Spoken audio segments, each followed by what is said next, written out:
नमस्कार सर्वांना, मी पूजा तुमचं माझ्या यूट्यूब चॅनलवर खूप खूप स्वागत करते। तुमच्या सगळ्यांचा आजचा दिवस खूप छान जावो आणि स्वामी महाराजांच्या कृपेने तुमच्या सगळ्या चांगल्या इच्छा पूर्ण हो हीच स्वामीचरणी प्रार्थना करते आणि आजच्या व्हिडिओला सुरुवात करते। असा एकही स्वामी सेविकेने नाही आहे ज्यांच्या घरामध्ये स्वामींचा फोटो किंवा मूर्ती नसेल। पण जर तुम्ही जर आता स्वामींची नवीन मूर्ती आणली असेल आणि तुम्हाला स्वामींची प्रतिष्ठापना घरामध्ये करायची असेल तर ती कशी करायची तर त्याबद्दलचाच आजचा व्हिडिओ असणार आहे। याबद्दल आपण आज माहिती बघणार आहोत, तर व्हिडिओ स्किप न करता संपूर्ण बघा। आपल्या घरामध्ये स्वामींचं अधिष्ठान असणे हे खूप महत्त्वाचे आहे, खूप गरजेचे आहे। ज्याप्रमाणे घरामध्ये कर्ता पुरुष जे असणे हे सगळ्यात जास्त महत्त्वाचे असते। कर्ता पुरुषाशिवाय एखादं जे कुटुंब आहे ते अपूर्ण असतं। त्याचप्रमाणे स्वामींचं अधिष्ठान असणं सुद्धा आपल्या घरामध्ये महत्त्वाचं आहे। स्वामींचं अधिष्ठान जर आपल्या घरामध्ये नसेल तर आपलं घरसुद्धा अपूर्ण होतं। त्यामुळे स्वामींचं अधिष्ठान असणं हे खूप जास्त महत्त्वाचं, आपल्या कुटुंबासाठी गरजेचं आणि आपल्या भाग्याचं ते असतं। त्यामुळे स्वामींचं अधिष्ठान आपल्या घरामध्ये असायलाच हवं। त्यामुळे स्वामींची मूर्ती आपल्या घरामध्ये आपल्याला स्थापित करायची आहे आणि स्वामींचं अधिष्ठान आपल्या घरामध्ये करायचं आहे। त्यासाठी आपण काय करायचं आहे, कोणत्या सेवा करायच्या आहे किंवा कसं प्रतिष्ठापना करायची आहे ते आपण आज बघूया। तर सगळ्यात आधी ज्या काही स्वामी सेवनकरांकडे स्वामींची मूर्ती आहे ऑलरेडी किंवा ज्यांनी नवीन आणलेली आहे तर त्यांनी प्राणप्रतिष्ठा कशी करायची। सर्वप्रथम ती मूर्ती एका मोठ्या ताम्हणामध्ये ठेवायची आहे आणि घरातली आपली देवपूजा झाल्यानंतर मूर्तीला अष्टांग आणि अक्षदा आपल्याला वाहायचे आहे आणि स्वामींना धूप दीप ओवाळायचं आहे। स्वामींच्या मूर्तीला नमस्कार करायचा आहे आणि त्यानंतर प्राणप्रतिष्ठा करायच्या आधी आपल्याला स्वामींना एक विनंती करायची आहे। त्यासाठी आपल्याला हातामध्ये पळीभर पाणी घ्यायचं आहे आणि त्याच्यामध्ये थोड्याशा अक्षदा टाकायच्या आहे आणि स्वामींना आपल्याला विनंती करायची आहे। ती विनंती कशी करायची आहे हे मी तुम्हाला सांगते। तर आपल्या संपूर्ण नावाचा आणि गोत्राचा उल्लेख करायचा आहे आणि आज गुरुवार रोजी आपल्या या घरामध्ये स्वामी महाराज आपली प्रतिष्ठापना मी करत आहे। माझ्या संपूर्ण कुटुंबाची जबाबदारी महाराज आतापासून आपण स्वीकारा। आमच्या हातून कुलदेवी कुलदैवत तसेच पितरांची सेवा स्वामी तुम्ही आमच्याकडून करून घ्या।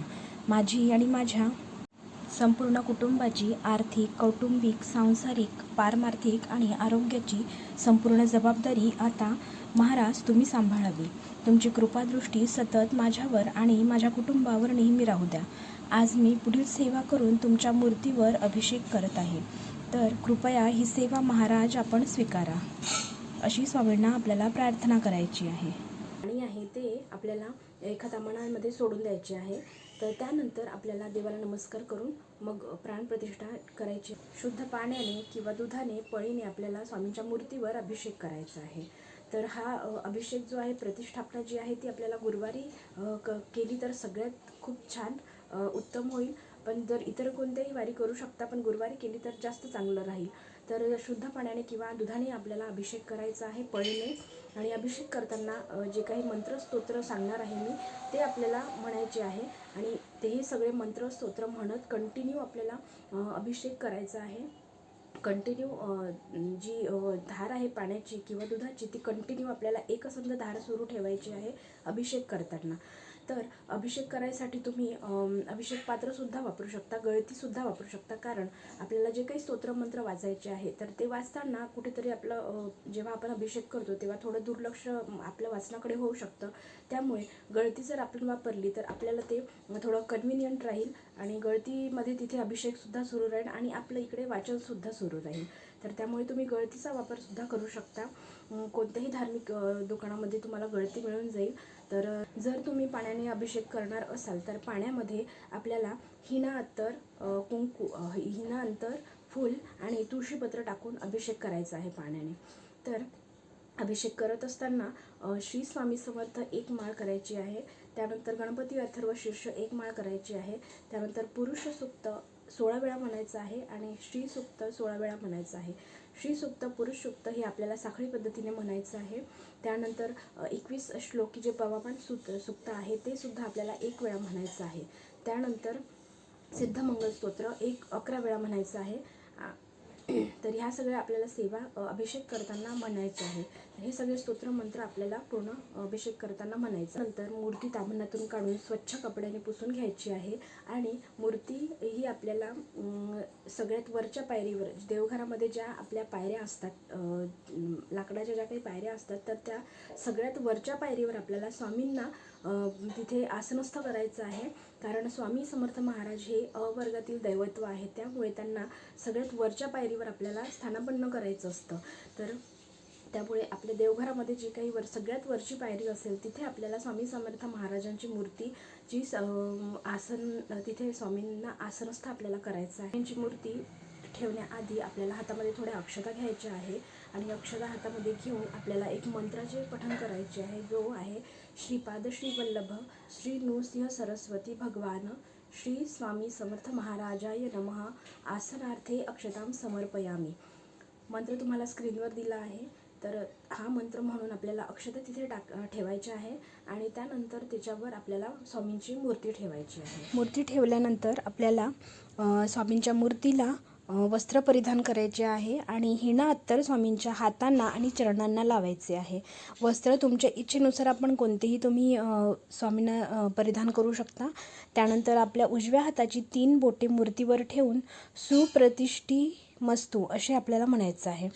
त्यानंतर स्वामींना चंदन आणि अष्टगंध स्वामींना अर्पण करायचं आहे. तर त्यासाठी श्रीपाद श्री वल्लभ श्री नृसिंह सरस्वती भगवान श्री स्वामी समर्थ महाराजाय नमः विलेपनार्थे चंदनम समर्पयामी असे बोलून आपल्याला महाराजांना चंदन अष्टगंध अर्पण करायचे आहे. त्यानंतर श्रीपाद श्री वल्लभ श्री नृसिंह सरस्वती भगवान श्री स्वामी समर्थ महाराजाय नमः पुष्पम समर्पयामी असं बोलून आपल्याला पुष्प स्वामींना अर्पण करायचे आहे. पुष्प कोणतेही सुवासिक पुष्प आपण अर्पण करू शकतो. त्यानंतर बेलपत्र, तुळशीपत्र हे सगळं काही अर्पण करायचे आहे. त्यानंतर स्वामींना धूप दाखवायचा आहे, दीप दाखवायचा आहे. धूप दाखवताना श्रीपाद श्री वल्लभ श्री नृसिंह सरस्वती भगवान श्री स्वामी समर्थ महाराजाय नमः धूपम आग्रापयामी असं बोलवून मग धूप ओवाळायचं आहे. त्यानंतर श्रीपाद श्री वल्लभ श्री नृसिंह सरस्वती भगवान श्री स्वामी समर्थ महाराजाय नमः दीपम दर्शयामी असं बोलून स्वामींना दीप ओवाळायचं आहे. त्यानंतर नैवेद्य स्वामींना आपल्याला दाखवायचं आहे. तर नैवेद्य दाखवताना सुद्धा आपल्याला श्रीपाद श्री वल्लभ श्री नृसिंह सरस्वती भगवान श्री स्वामी समर्थ महाराजाय नमः नैवेद्यम निवेदयामी असं बोलून स्वामींना नैवेद्य दाखवायचं आहे.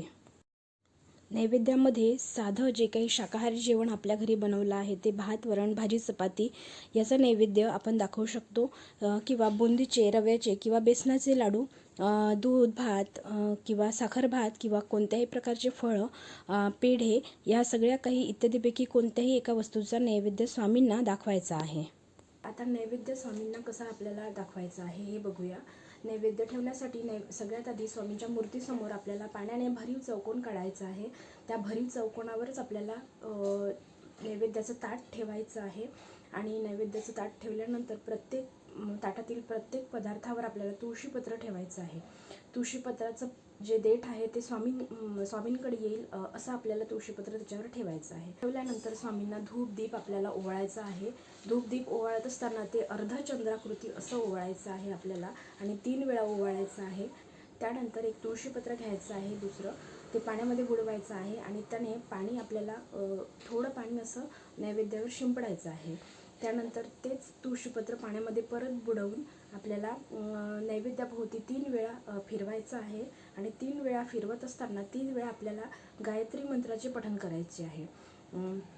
त्यानंतर तेच 3 वेळा गायत्री मंत्र झाल्यानंतर तेच तुळशीपत्र परत पाण्यात बुडवायचं आहे आणि 6 वेळा ओम प्राणाय स्वाहा, ओम अपानाय स्वाहा, ओम व्यानाय स्वाहा, ओम उदानाय स्वाहा, ओम समानाय स्वाहा, ओम ब्रह्मणे अमृतत्वाय स्वाहा असे म्हणून आपल्याला ते तुळशीपत्र स्वामींच्या चरणाशी ठेवायचं आहे आणि त्यानंतर स्वामींची आरती करायची आहे.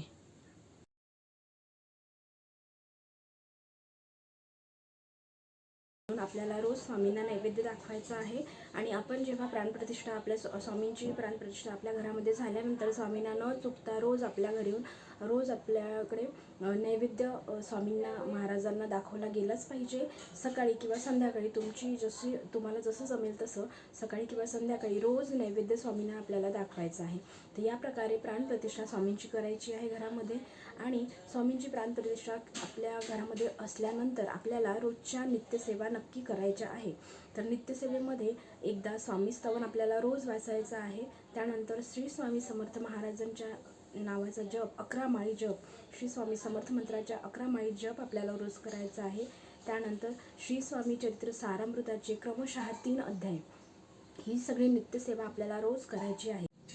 स्वामींची नित्यसेवा घरामध्ये रोज केल्याने आपले घर हे बऱ्याच संकटापासून दूर राहतं आणि घरातील कुटुंबातील सगळ्या व्यक्तींना, लहानापासून मोठ्यांपर्यंत सगळ्यांसाठी हे खूप जास्त लाभदायक असतं. त्यामुळे स्वामींची नित्यसेवा आपल्या घरामध्ये झालीच पाहिजे जेव्हा आपण स्वामींची प्राणप्रतिष्ठा आपल्या घरामध्ये करत आहोत. तर स्वामींची प्राणप्रतिष्ठा कशी करायची ह्याबद्दलचा आजचा व्हिडिओ होता. तुम्हाला कसा वाटला तो नक्की कमेंट करून सांगा आणि व्हिडिओला लाईक आणि शेअर नक्की करा आणि चॅनलला सबस्क्राईब नक्की करा. भेटूया पुढल्या व्हिडिओमध्ये. तोपर्यंत श्री स्वामी समर्थ. जय जय स्वामी समर्थ.